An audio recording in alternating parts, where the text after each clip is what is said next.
आपण सर्वजण सहभागी झालाय।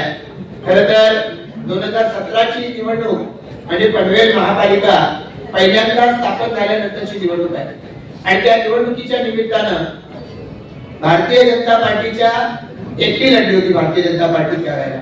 तर भारतीय जनता पार्टीच्या या कार्यकर्त्यांना यशाच्या दिशेने घेऊन जाण्यासाठी कोणाची निवड करावी म्हणून त्यावेळेला मुख्यमंत्री देवेंद्र फडणवीस साहेबांनी रवींद्र चव्हाण साहेबांच्या वरती ती जबाबदारी टाकली आणि चव्हाण साहेबांच्या नेतृत्वाखाली ती निवडणूक आपण लढलो। राजशेखर ठाकूर साहेबांच्या नेतृत्वाखाली ती निवडणूक आपण लढलो आणि 51 जागा 78 पैकी त्यावेळेला आपण निवडून येऊन या ठिकाणी एक मोठा असा इतिहास त्यावेळेला घडवला।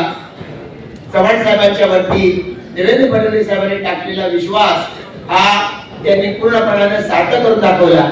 दिवस रात्र मेहनत घेत प्रत्येक वार्डात कार्यकर्त्यांमध्ये जाऊन ज्या पद्धतीने चव्हाण साहेबांनी आपल्याला लढायला शिकवलं, कार्यकर्त्यांच्या विश्वासावर आणि दबावावरती निवडणूक कशी जिंकता येते, लढता येते, जिंकता येते हे चव्हाण साहेबांनी आपल्याला घालून दिलेलं उदाहरण पुढच्या अनेक निवडणुकांमध्ये आपल्या सर्वांना उपयुक्त ठरलेलं आहे। चव्हाण साहेबांच्या नेतृत्वाखाली आपण काम करत राहिलो।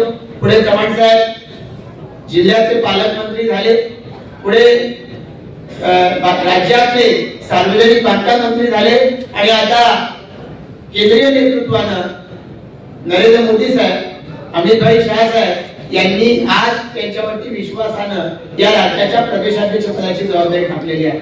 चव्हाण साहेब म्हणजे निवडणुकीमधल्या यशाचं समीकरण हे कोकणामध्ये चव्हाण साहेबांनी जे प्रस्थापित केलं ते आता महाराष्ट्रात प्रस्थापित करण्यासाठी सुरुवात केली आणि आपण पाहिलं ज्या नुकत्याच झालेल्या नगरपालिकांच्या निवडणुका होत्या, या नगरपालिकांच्या निवडणुकामध्ये भारतीय जनता पार्टी सगळ्यात जास्त नगराध्यक्ष निवडून आणणारी